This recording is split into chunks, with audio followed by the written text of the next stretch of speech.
দেখো বন্ধুরা, মায়া কাকে বলে দেখো।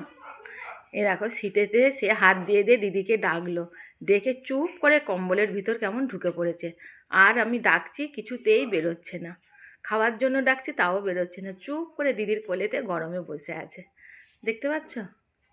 দিদিও ঘুম থেকে উঠলো, ও ঘুম থেকে উঠলো, উঠে একদম কম্বলের ভেতর চুপ করে বসে আছে। কোকো, খুব ঠান্ডা লাগছে? খুব ঠান্ডা লাগছে?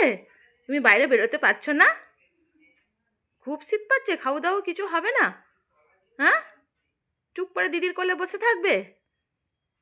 হ্যাঁ, কি গো? আচ্ছা বসে থাকো, চুপ করে বসে থাকো দিদির কোলে। ওরে বাবরে, ওরে বাপ, ওরে বাবরে, ওরে বাবরে, ওরে বাবরে।